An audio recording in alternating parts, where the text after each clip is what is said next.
welcome back to Story Deep Dive with Dana and Rachel. This is a podcast with book coaches, editors, and besties where we discuss books not as readers, but as writers to draw inspiration from great books and lots of laughs. And this is the first episode in our discussion around Sharp Objects by Gillian Flynn.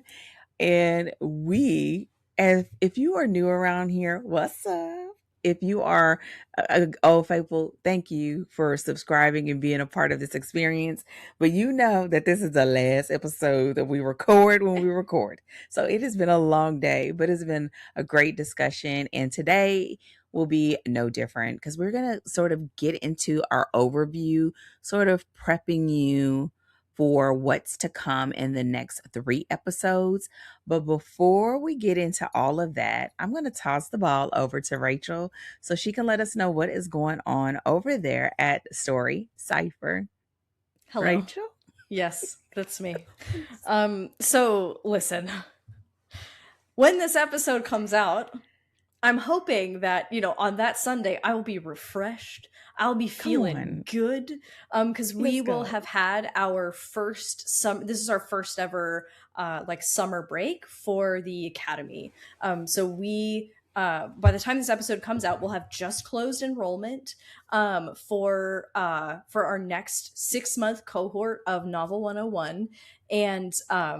And this week we'll be doing our first, in the week that this episode comes out, we'll be doing our first lecture where we start with idea generation and idea development. And what's really cool about this particular lesson is that it really sets up, it's not just idea generation or idea development. It's really setting up working habits, ways of problem solving, and actually working with the material that you have. So I remember when we did the beta with our first group of students, I had a student who was like, this is I expected it to be kind of woo-woo, because that's usually how brainstorming and idea generation is kind of can be talked about or treated.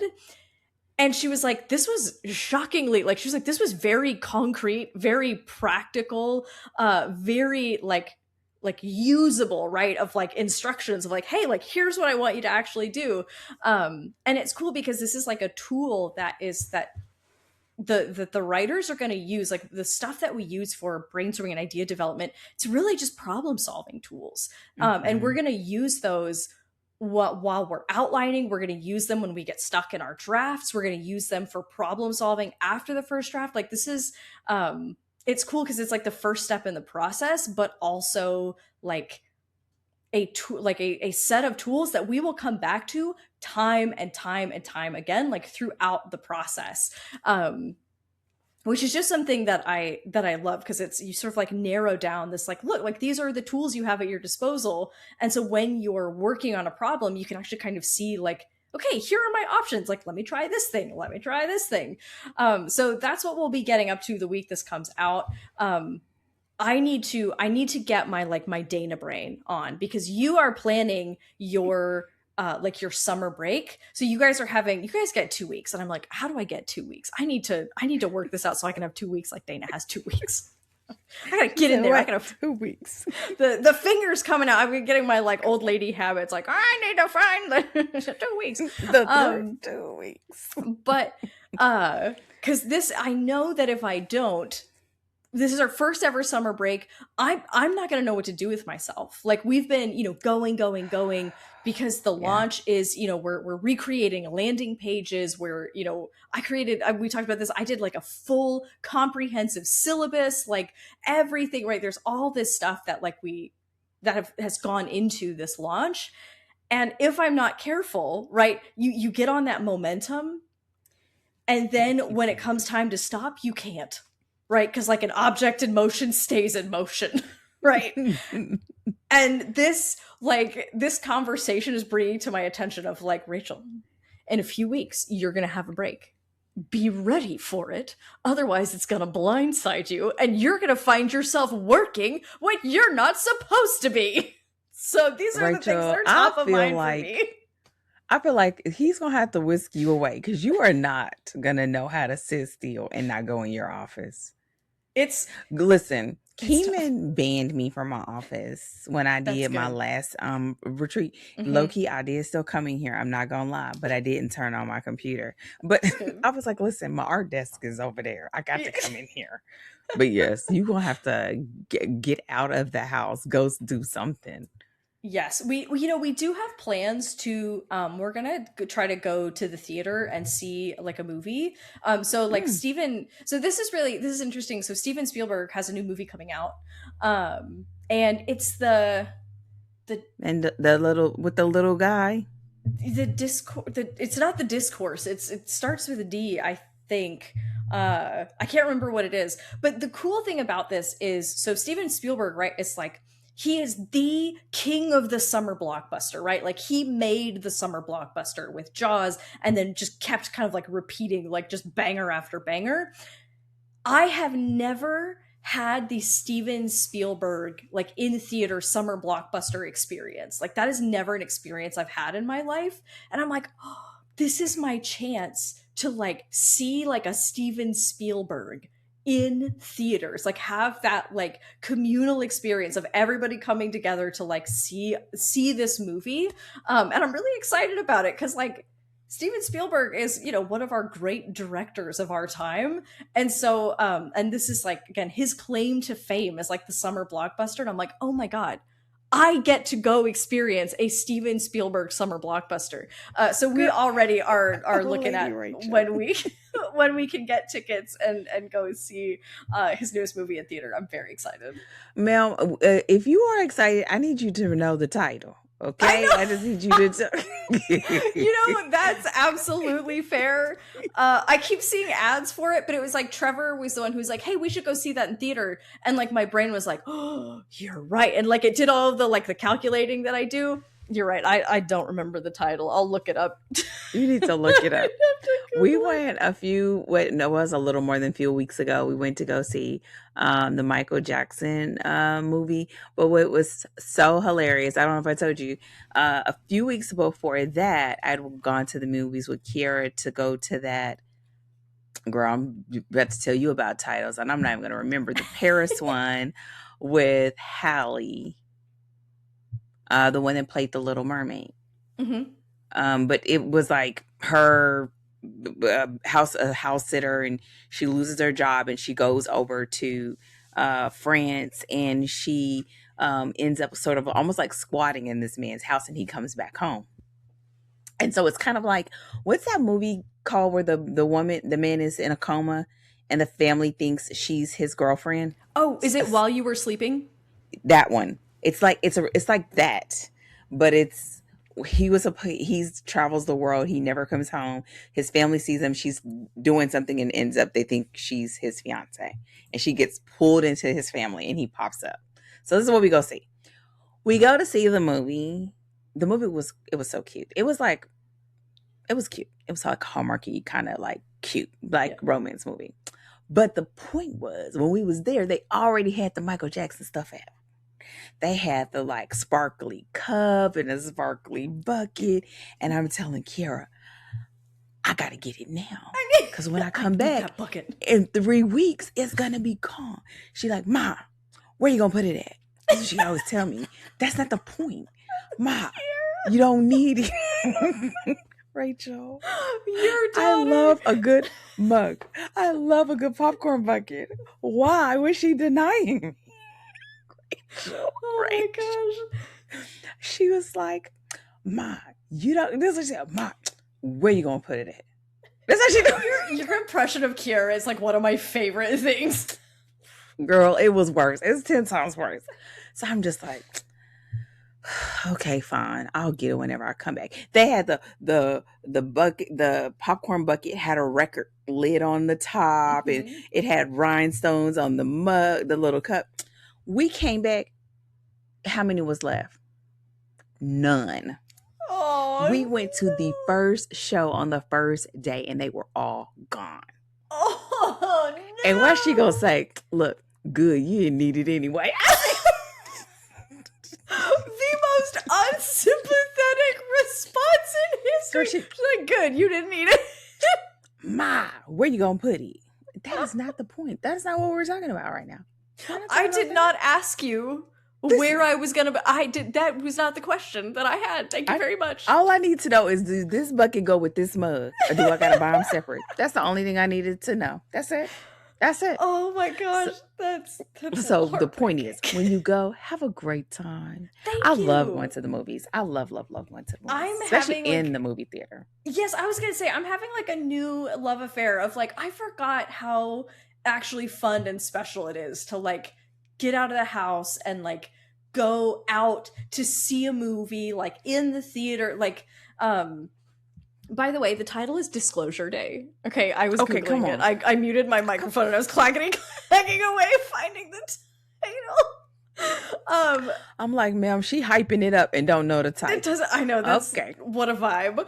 I will say really quick, this is just an interesting fact that I learned from my husband. So for those of you who don't know, my husband Trevor, he studied film in college, so he is like we watch a movie and he'll be like, oh, let me tell you why this shot is like so cool, and like he knows what's like happening in the industry and he has all of this movie knowledge.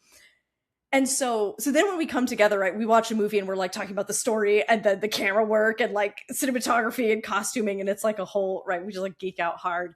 That he did say that like movie theaters are kind of having a resurgence. So, you know, they obviously got hit really hard during COVID because there was very little that they could offer because you had to be there in person. And so there was sort of this moment when we were teetering on like, is the movie theater dead? Like, is this just a way of watching movies with streaming and all of this that's actually like that it's not coming back?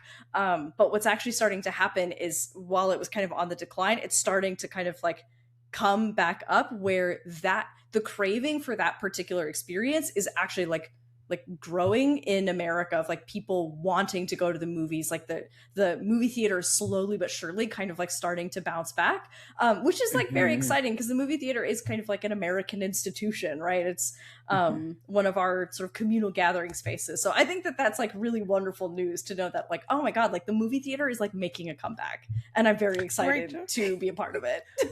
Rachel, you and your old lady Rachel, it's a communal experience. That's what the movie's like. Yes, it is. It is a communal experience. We love it. No, you know what? Listen, the fact that now you can go and they have these plush, comfy chairs, and the fact that you can pick your seat in advance so I can sit right smack dab in the middle in the aisle that I like. Yeah. Girl, everybody know what seat I want. But we always like, whenever you come to my house, you really got to come. We still collect DVDs and Blu-rays. Yes, we do too. We love a DVD and a Blu-ray. Physical media all day. Listen, we will sit and literally just watch a whole franchise like back to back. Like this weekend we watched the the franchise. So like we'll watch the whole franchise like back to back, talk about it. We didn't see this part, we didn't see that part, or we didn't remember it. So I think there's something interesting, especially if you're somebody who loves story, to just see it and that where you're sort of surrounded and you don't get the benefit of pause or rewind. Like you really have to be locked in and engaged. And I think that's the part that I probably enjoy now more than anything. And some of the more recent movies that we've gone to see, I absolutely love. Like the last Jurassic Park, there's another one that I've been watching a lot. I absolutely love the Transformers, the most recent Transformers, where they did the protagonists were minorities, a Latino man and a Black lead. The two of them were the leads, that was unique for them. And so like we just and then of course we have our staples that we just watch on repeat anyway. But yeah, no, I'm looking at it and I recognize this movie and I love this woman. I never know her name, Emily Blunt. But I love her from, my favorite movie is that movie with her and Matt Damon, where they are trying to outrun time. Ooh, I It is can so good. see it in my head, but I can't Where think of the where they're title. running through portals. They run it. It's sort of like portals, kind of where they're not supposed to meet, and they cross paths. And then it's like these sort of they're kind of like angels, but not trying to keep them from coming together because they disrupt time. Yeah. So yeah, no, yeah. That's one of my like. She's done a lot of movies, but that one and the one where she keeps repeating with Tom Cruise. Oh, yeah. Was she in that? Was she in Live, Die, Repeat? Or Fight, Die, Repeat, whatever that Was Tom it? Cruise I movie think was? that's the one where she was the soldier that he fell in love with. That when she didn't want to do the helicopter or something like that. That's the one, right? Oh, Yo, now I'm y'all, not sure. Listen, we she's are in a one of hot them, mess. right? She's in one of them, but it's one of those ones where has a very very strong like fighter soldier Mm. role. I need to find it, but that's another one of mine that I like of hers. But yeah, no, that's gonna be good. And Coleman, he's good too. I don't know if I will watch it because that looks low key creepy, but I might end up finding myself watching it because Keeman will like that. That's his kind of If movie. you go to the theater and watch it, you'll have to text me. I hope not, girl, because I get scared for stuff like that. I just be there because he wants to watch it. Maybe during your break, which is also forthcoming, which again, you have 2 weeks, and I'm like, damn it. Like, I got 2 weeks. Girl, I wouldn't be having that on my break day. Yeah, because we'd already talk. So my thing is going to be number one, we do have 2 weeks. So yes, just like what we have at the end of the year. Mm-hmm. And I'm going to be doing, for years, I used to go to a mom's summer camp every summer. Now, I haven't gone for the past couple of years. Number one, because y'all, they be selling out too fast. And they know it. They be taking the seat number down so they can take the price up, whatever. So that's number one. Number two, I got too many hobbies. So I can't be leaving all my hobbies here to go there to pick up some new hobbies just to come back to the hobbies that I got here. So I have been absolutely enjoying doing quilting retreats at home, staycations at home, because I have a studio where I quilt and everything. And I'm still working on a huge butterfly quilt that I need to spend time with. So I think I'm going to do that for at least a week. And I feel like I'm going to sleep for a good few days because leading up to it, I'm doing a lot of work to prepare before we leave. We have boot camp, we have our retreat, and I'm finishing up a lead magnet that we've been writing live. And so, listen, I'm You're going to gonna be be ready good for a and good tired. break. Ooh, listen. And not waking up because we start our sprints at 5 a.m. Yes. Girl, I plan to sleep even if it's to 5:15. I'm gonna do it. Those 15 minutes are gonna be the best 15 minutes of the entire 4 hours that you slept. Because I know how you do. You're like, I'm up until 1 a.m. and then I wake up at before 5 for sprint. I don't understand it. I can't do it no more because I get up so early and because we're running. Oh yeah, it's like you need that that rest and that restoration to actually be able to like do that. So I've been doing good. Honestly, good about like it's 9. about time that you get like a full night's sleep. You have had this kind of sleep since I have known you. Yeah. It's been longer than that, like years. I'm getting better though. Like we go probably about 9:30. Oh, if I am in bed by 9 o'clock, I am the happiest girl that ever lived. I get into my bed and I'm just like, oh, everything's okay. And it's just, it's my favorite place. It doesn't count because you're old lady Rachel. I'll be like this, but it's Friday. Why do I go to bed early? And then you can be, all you're going to do is sit on the couch and fall asleep. I don't care. I just want to snooze. If it's Friday, then I'm going to sleep on the couch because it's a special day and I'm going to sleep in a special place. Girl, listen, don't let me find something good on Tubi because baby, Tubi will hit you with another movie back to back that's in that same lane. You wake up, watch a movie, go to sleep, wake up, watch a different movie.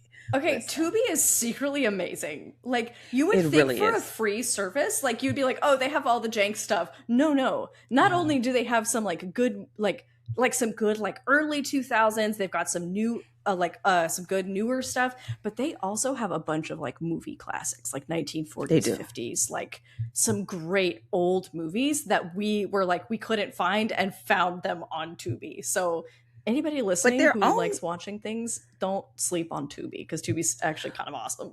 But aren't they owned by a major network?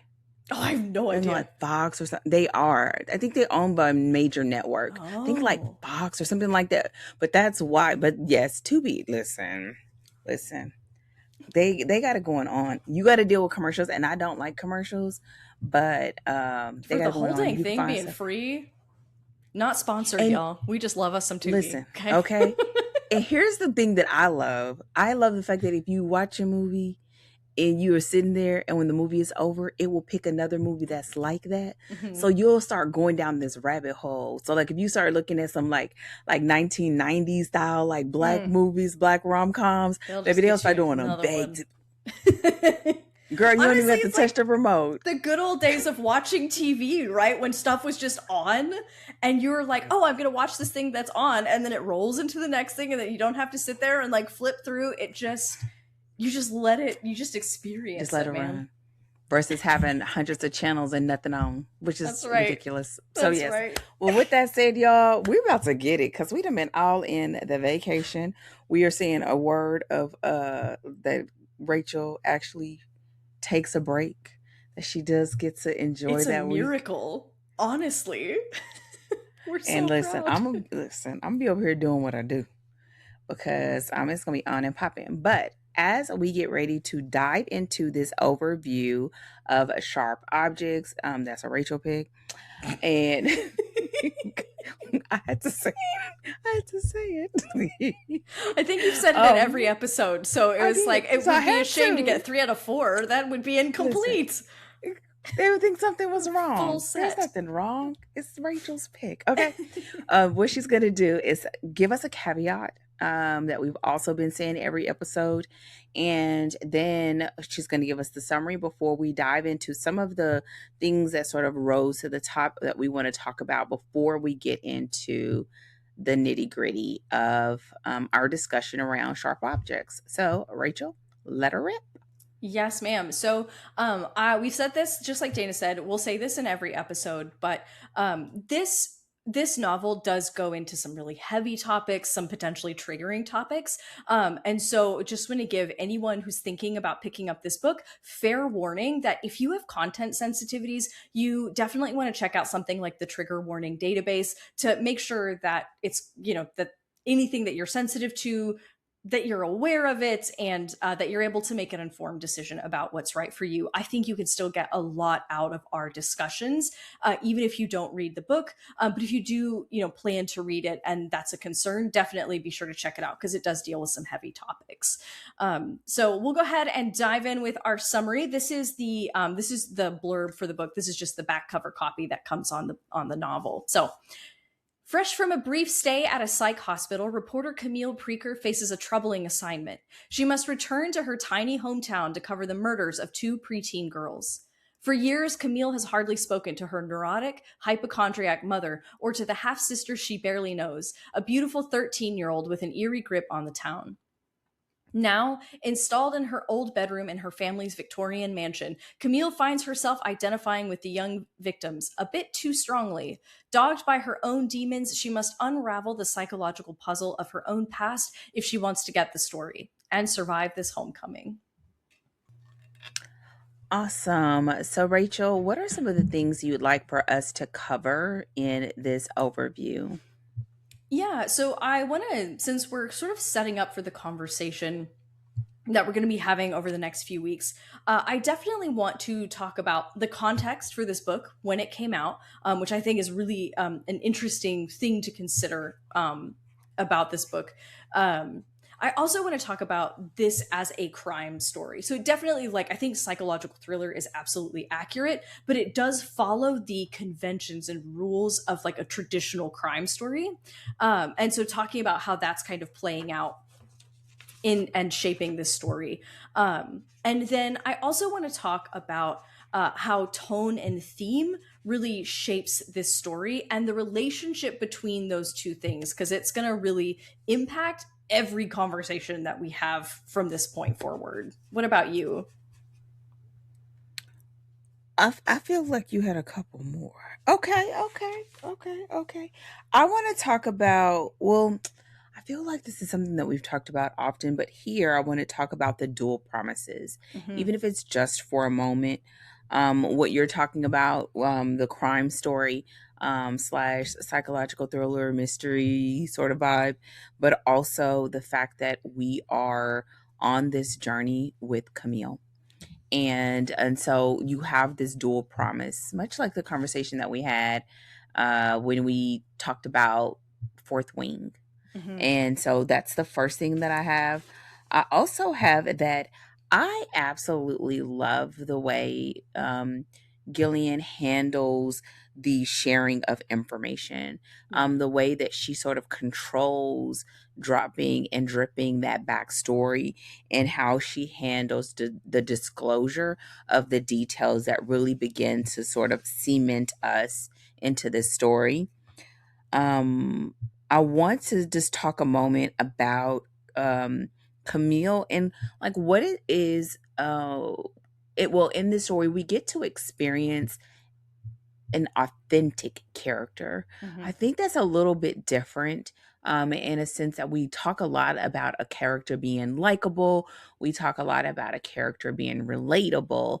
And in this story, I think she does a great job of making a character feel very authentic, as far as her choices Mm-hmm. and her reasoning. And we'll talk just a little bit about that.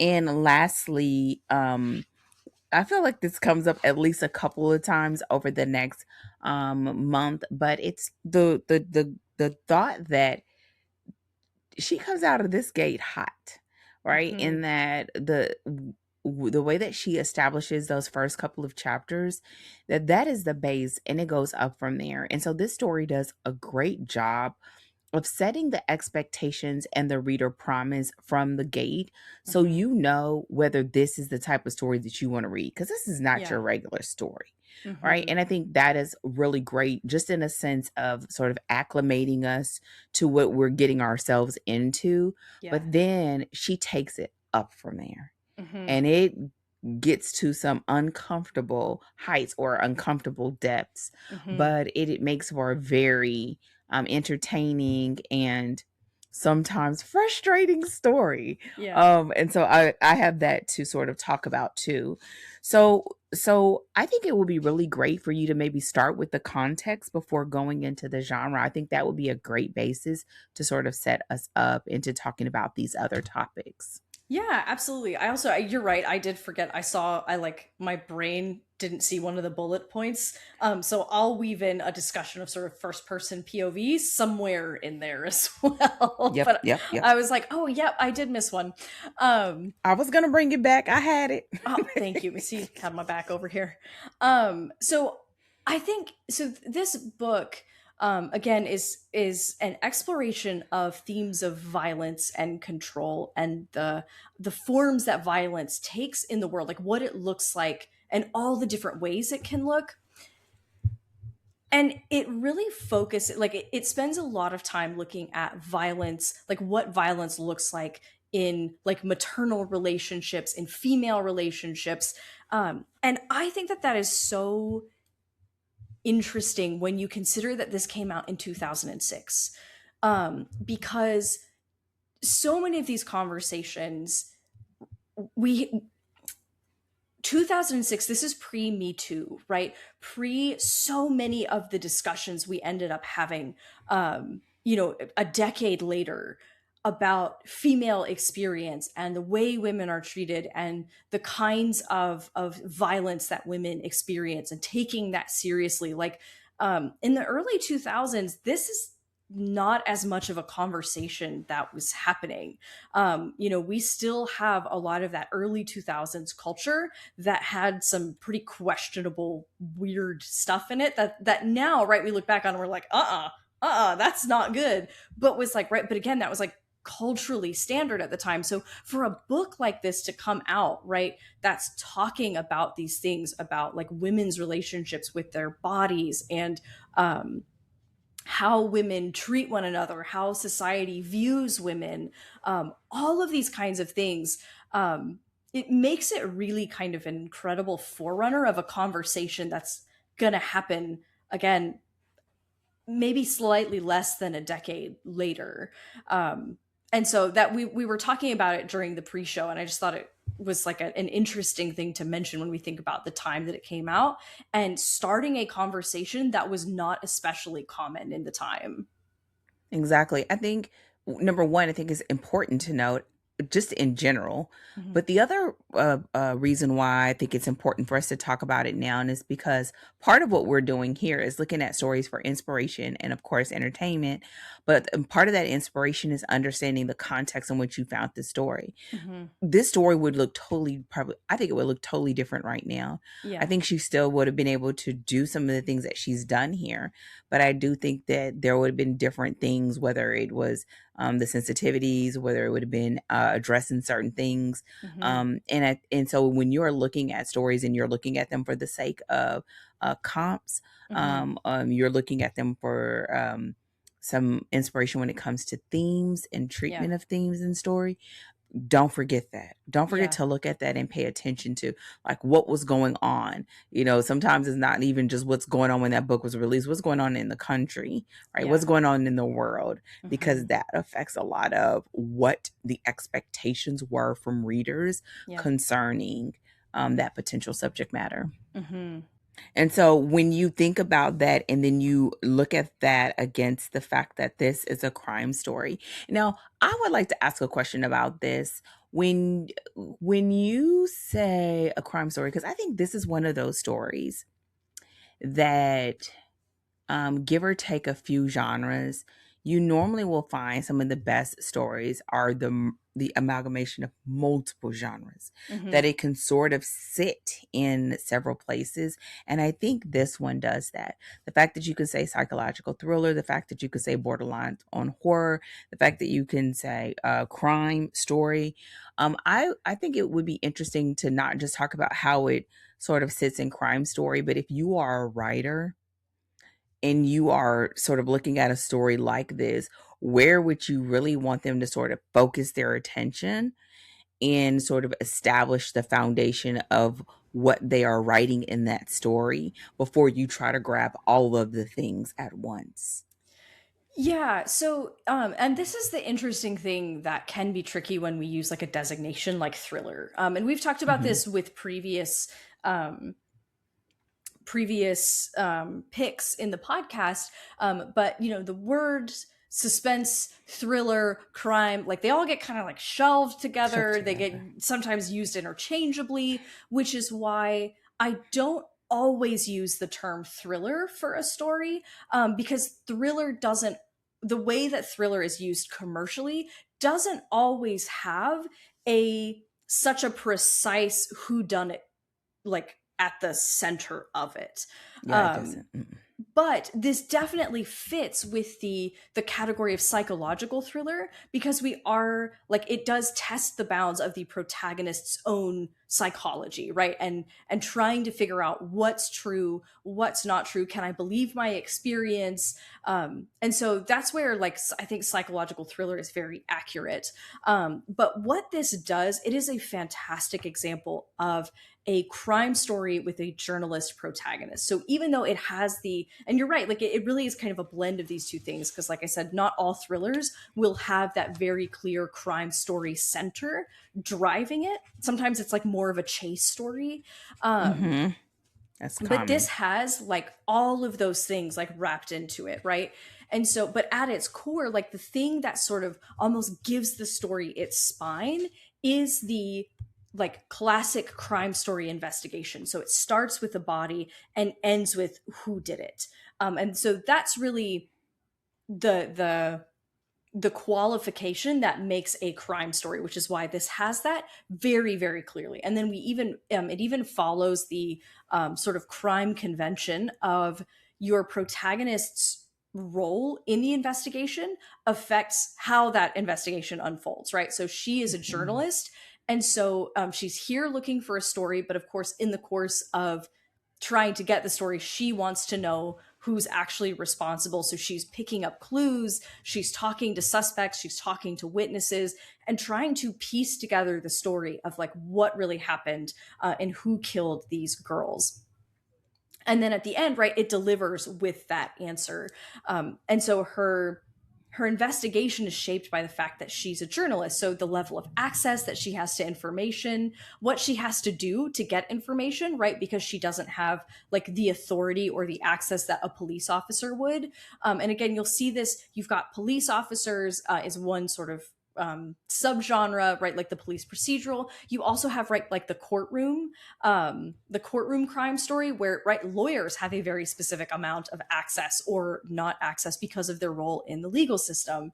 And so her as a journalist, she's sort of like, if I had to like rank it, it's probably like police officers at the top, and then second would be lawyers, and then like third is journalists, right? And then amateur sleuths are like way down here where they're Mhm. just like trying to get whatever they can.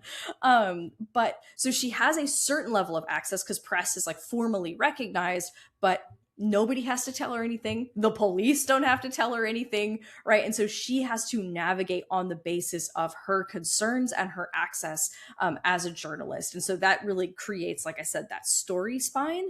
And then you've got the thriller elements that almost like wrap around it and make it even more intense. Mhm. One of the things that, as you were saying this, it made me think about, what is it, Whistleblower? Mm-hmm. I know you mentioned that in one of the episodes, but it made me think Yeah. about that because I was thinking about the other stories that we've done. One was procedural in a sense that she was what, CIA, Yeah. the FBI Tony agent, I think. Anderson, Mm-hmm. FBI. I knew it was one of the organizations. And then the fact that we've done, he was a journalist, Mm-hmm. she's a journalist, and I feel like we had one more.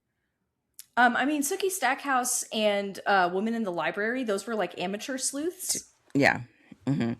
But I think the thing that's standing out right now is her approach to it was totally different than Glenn's approach, Mm-hmm. and her sensibility towards people and questioning, Yeah. and even a sense of, maybe entitlement Glenn Mm-hmm. kinda had. He sorta had, like, an edge to him, Oh, yeah. and that just made a big difference in how the information and the story itself progress as it comes to that crime being solved.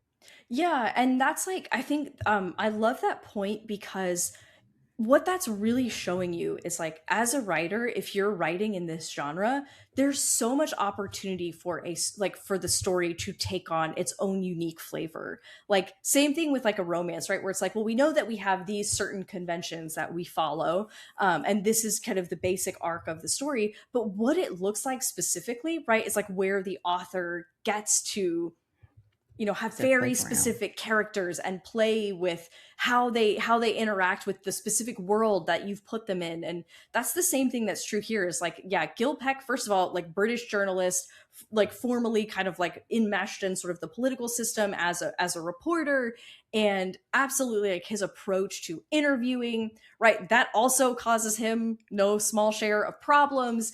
And it shapes how the story unfolds. The kind of person Camille is, I mean, she is like, she works for like a two-bit Chicago newspaper, right? Not even one of the big ones, right? Like she's like, oh, I work for this paper, and people are like, oh, never heard of it. And she's like, yeah, you wouldn't. Like, right? It's a small paper. It's not as well known, and the kind of person she is, and the way that she approaches people looks fundamentally different. And the setting, right? I mean, Gil Peck is in London, Camille is in this horrid small town, right, reporting on these murders. And so the opportunity for variety in that is like, don't sleep on that opportunity. So if you're writing a crime story, like really look at your protagonist and what their role is in the investigation and how their particular personality shapes the way they approach that work. And then how that work shape, like their approach to that work shapes their experience of the investigation, right? There's so much opportunity there for variety, so not to miss out on that, the opportunity that's like right there in front of you. Hmm. Even, and as you say that, it even makes me think about how she even sort of plays on the whole small town thing, right? Mm-hmm. A lot of times, what happens when you hear small town, you think cozy, you think community, right? You think all these things, and she sort of turns it on its head, right? Yeah. That is the biggest, one of the biggest parts of the problem, right? Is the Mm-hmm. fact that this small town operates the way that it does, and it happens with the adults and it happens with the children as well, Yeah. and you're seeing that and experiencing that, and that's a part of that culture that we Mm-hmm. see that she establishes early on when Camille's like, basically, I don't want to go back there, Yeah. right? And then she feels out even more once she's there. So and so that makes me think about, if you will, also actually, before you go, I want you to talk about the tone and theme, but I think right before that, I'll just say, as you're talking about this sort of goes to the first point that I wanted to talk about, which is like the dual promises. You Yeah. know, when you're talking about this as far as that crime story and the here's why I'm gonna say psychological thriller for the sake of, I Mm-hmm. think it does a great job of tying in that Camille part, Yeah. right? And so that means you sort of have these dual promises. You have the promise of what's going on with that investigation in a sense of her covering the story as a journalist. And then you Mm-hmm. have the promise of this journey that Camille is going on, where she's questioning um, the validity of everything Yeah. that has both been true, disruptive, disheartening, Mm-hmm. and that's at the core of her greatest wound.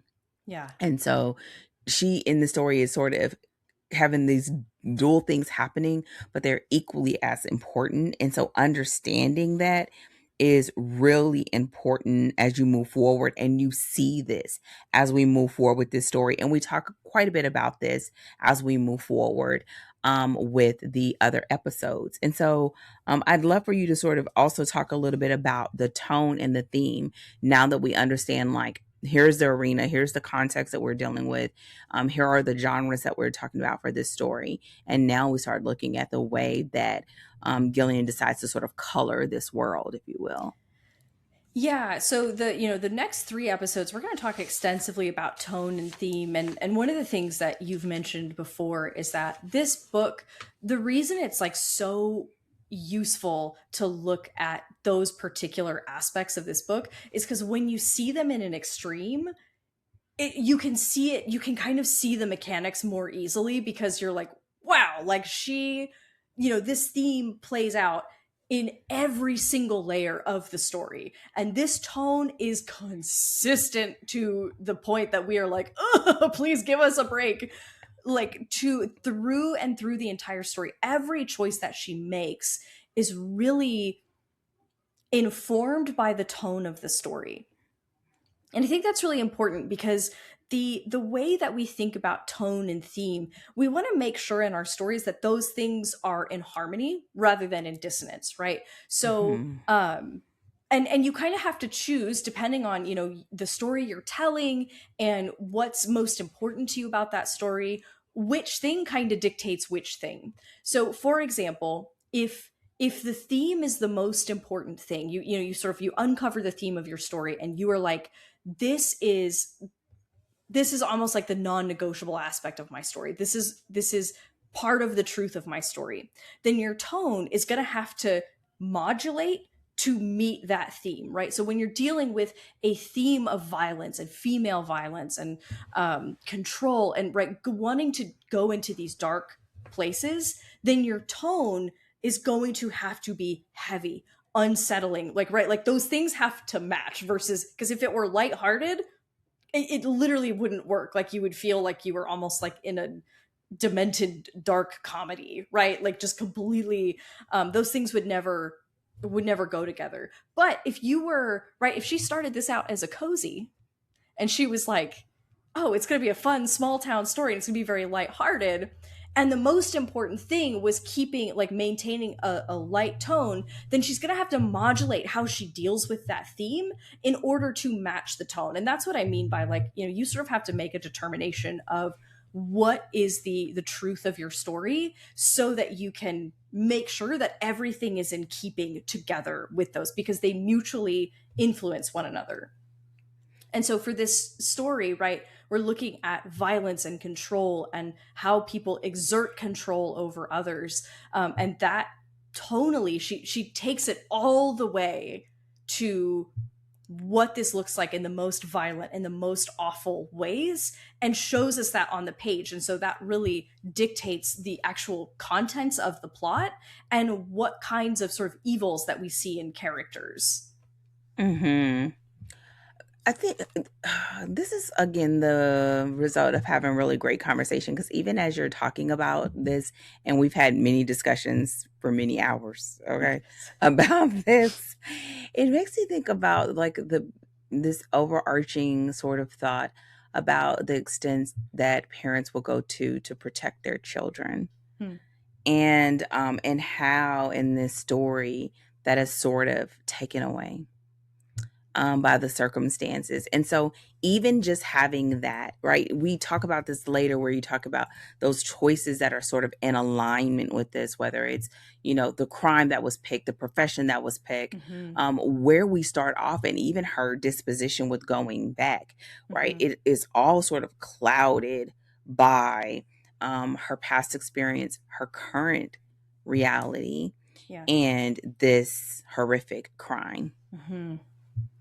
Yeah. And Go ahead. just like, that was like so much, like the way that the story, right, has to be different if you're going to start toggling one of those things, right? The moment you Exactly. shift something in one of those two things, all of the other parts of the story have to shift to go with it, so that again they stay in Mhm. harmony rather than being at cross purposes. And here's the catch about this. And the gag is, you can do whatever you want to do. It's your story. Absolutely. Yes. You can do whatever you want to do. You could have them all everywhere. Do you, Yep. boo. However, if you are really bringing this story together and you want that theme and that tone to be this sort of constant, uh, she did it in such a way where it's almost like this constant pressure, right, that you're feeling. And it makes it so that everything that she is putting on the page and those events that she's selecting and writing about are sort of just amplified, because Mm-hmm. she's keeping that theme and that tone and that edge and that rawness Yeah. consistent. So every time you add something to it, it just makes it that much heavier. Yeah, which is amazing for a psychological thriller, right? Where Perfect. it Exactly. feels tighter and tighter and tighter and more sort of claustrophobic. And it's like, it feels like everything is sort of like closing in on Closing in. Camille. Um, when that's the genre that that you're in, oh my God, like that is masterwork material right there. It is. And so it sort of makes me think about the other point that I had, which is we see her handle this not just in how she chooses, how she selects the moments, the events, the people, the characters, but we also see this in how she handles information.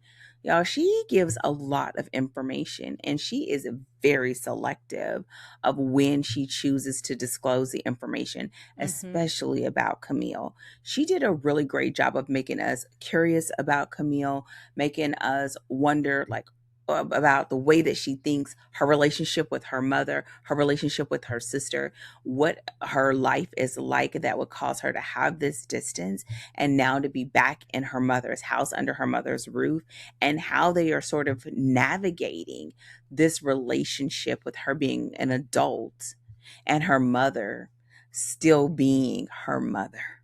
Yeah. And so, the way she handles it and sort of drips it out and sort of almost like spoon feeds us this information Mm-hmm. is honestly a masterclass in of itself. And I think that this also sort of like, when you can make your reader so curious that they are like, they wish you would info dump. You're not going to. Yes. You're not going to, because that's not like, you gotta leave them on the hook.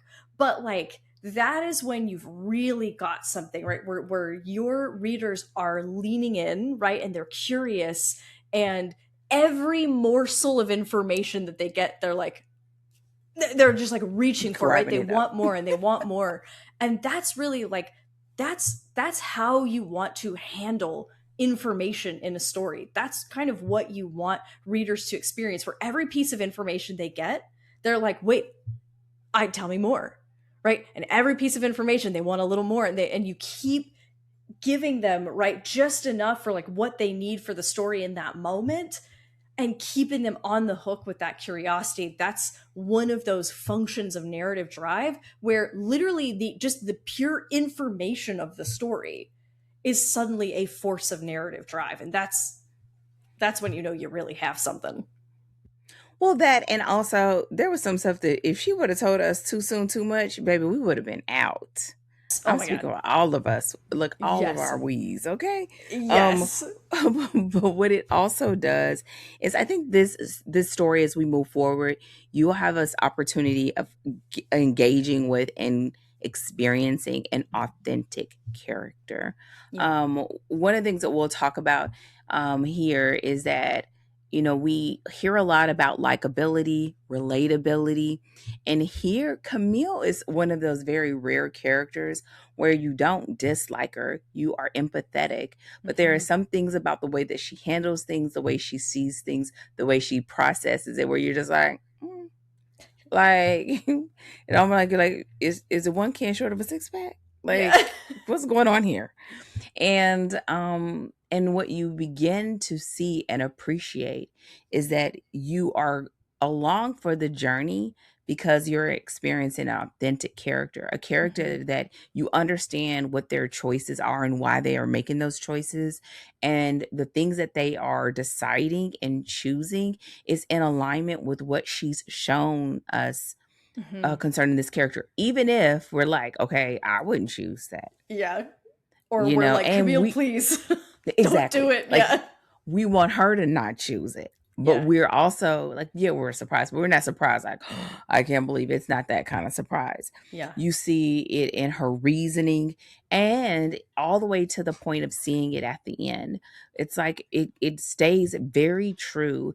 And it, I think we mentioned this once, maybe twice. I think this is one of those times where it is almost a direct opposite of some of the other stories that we've had in the past, where we're just like, okay, we're being told certain things, but it would be so much better if you were showing us. And Mm-hmm. this is a lot of, showing us and allowing us to really be submerged in her life and the sort of off kilterness, if you Yeah. will, of her reality. And I Mm-hmm. think that's a part of that psychological thriller as well, because Yeah. she's sort of grasping, right? Mm-hmm. She's just out, and it's almost like when you're out, you feel like, oh, you should be better. And then you're being thrust into the situation that's a little too close to home, Yeah. right? No pun intended, because it is at home, but as far as being back in our hometown, right? But it's a Yeah. little too close to the things that she struggled with. And so what we do is here, this is a great sort of protagonist to look at for that reason. If Oh, you have the kind of protagonist that, you know what, people might not like them. yeah. Because let me tell you, there's some main male characters that people are not going to like until they get towards the end, but they have to be invested enough Mm-hmm. and believable enough that they're willing to continue to read. Yeah. And we see that clearly with her. Yeah. Well, and I think that this like story is such an amazing use of first person POV, right? So when you're dealing with something like a psychological thriller, in general, you do want that to be in first person, right? Because you are dealing with the psychology of a person who's trying to find out whether what they're experiencing is true or if it's in their head, if they're right, like they're the psychological aspect is essential, hence psychological thriller. And so being inside that character's head is right where you want to put the reader. And this first person, I mean, her use of Camille's point of view is incredible. The way that I mean, we literally are just watching the way that she sees the world, and everything that we get is filtered through Camille. And so when she sees something, like the description that we're getting is the way that Camille sees this thing, which means everything looks kind of weird, kind of gross. Like everything just feels like the whole world feels wrong. And this is Camille's experience of reality. And the prose is so unsettling. And that really, Mm, like, it gives you such a window into like when you see that kind of description and this kind of like this way of seeing the world, you're like, oh my God, like, girl, are you okay? And the answer is no, right? no. Like, and that's, if you're gonna be in first person, like that's how you really make that first person narration like sing, is by, if we're gonna be in their head, in their narration, then we want to see the world the way that they do. And so and all of that, again, it like it comes into perfect alignment with like the tone of the story, because the way that she sees the world is this sort of horrible, broken, ugly place, and that language and that way of viewing the world is perfectly in keeping with this very heavy tone about this dysfunctional town and family and generations of parents and kids who keep reliving these same cycles over and over again. And so if you're looking for like psychological thriller first person POV, like strong and like used to maximum effect, this is an amazing example of that. It is, and I will also say that it becomes listen, like it is disturbing, but there are some parts where I'm not even gonna lie. I'm like, don't. When they did that little campfire thing, I was like, listen, what is wrong with you? Yeah. Like, what is wrong? Like, what is wrong? If you would just give me a good answer, I promise I'll listen. I just want like, but here's what I can appreciate now. Again, I loved it, but I didn't like it. Um, is that um she did not shy away from Camille's brokenness Hmm. Yeah. at all. At all. She said all gas, no break. Yeah. And what we see here is sort of like it after that foundation of like what she was doing, her kind of not wanting to take this case, her boss really wanting her to do it, thinking this will give her some closure, give her an Hmm. opportunity to be the inside track on this thing because she's from this town.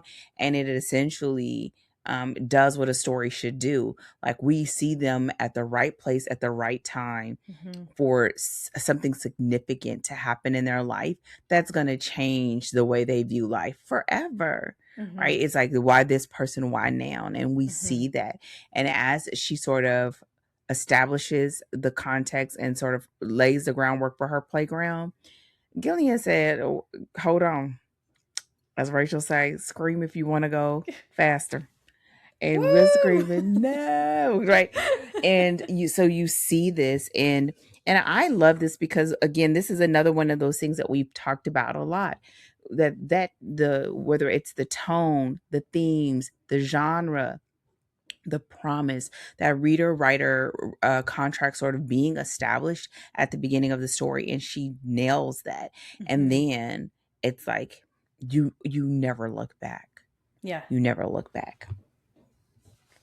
So, with that said, as we sort of look at bringing this episode to an end, as far as this overview for sharp objects, I'm going to see if Rachel would like to um, add any additional notes or thoughts before we close out. I also want to just point out the fact that this book is available. We always aim to find books that are available in multiple formats, whether it's ebook, physical, and this book does have an audiobook, which is helpful. This is a dense emotional read, so do not Hmm. forget that caveat that Rachel gave earlier, Yeah. because you will feel this. If you don't, Yeah.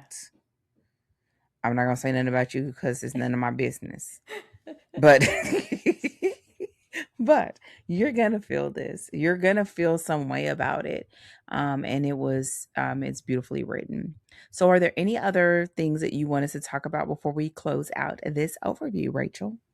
I just want to make one last comment, and this is because I believe it was literally the episode before last, where we wrapped up Fourth Wing, and we had this conversation about something that Fourth Wing was missing in its first-person narration was almost any like exposition at all, right? Where we sort of were like, wow, like the whole thing, like it would have benefited from some of those grounding details and some of those things that help sort of set the scene and the stage and bring, you know, a little bit more of that emotion to the page. And I wanted to contrast that with this book, because this is also now this is first person past tense versus Fourth Wing, which is first person present. But this is such an example of, like, you know, when we say bring in some exposition, you know, we want to see a little bit of prose. It does not have to balloon your story to a gazillion words. Gillian Flynn is so precise and economical with her like prose, right? She chooses the most specific details and very specific language for a maximum impact. And a lot of times what I'll do with my students is to kind of compare and contrast like styles when it comes to things like exposition. Is I will compare and contrast. I've been studying it, so it clearly is nowhere to hand. Ninth House, right, which is very rich with descriptions and flashbacks, and so, you know, it's very rich with prose and exposition. It's beautifully done. Sharp Objects is much more efficient, right? I mean, we are choosing the highest impact details in the highest impact terms to create maximum discomfort, and again, without ballooning the word count into something extravagant, you know, where we're looking at a 20-hour book. This is a 10-hour read, and like a little under 400 pages, I think, total, at least in this like paperback version that I have. And so the point being that, you know, when we say, you know, we want to see some prose, it doesn't have to be Ninth House, right, where there's just all of this exposition that we're adding to the story. But what we choose to describe and how we describe it matters to the story. And that's part of why exposition is like so important. So I thought this was like a really nice contrast, since we literally had just had that conversation about Fourth Wing, that this is kind of like a nice counterpoint there. Yeah, I totally agree. And it also does a lot for pacing. Mm-hmm. Right. Part of that is her using that to keep you turning those pages, Mm-hmm. and to keeping you in the moment, almost as if you are internalizing those moments with Camille. Well, everyone, this is our overview. You have 3 additional episodes where we're going to talk about Sharp Objects by Gillian Flynn. I don't know why I was about to say Flynn again. I don't know why. And so next week, same place, same time, we will be talking about plot. And believe me, I think this whole book turned out to be a great discussion.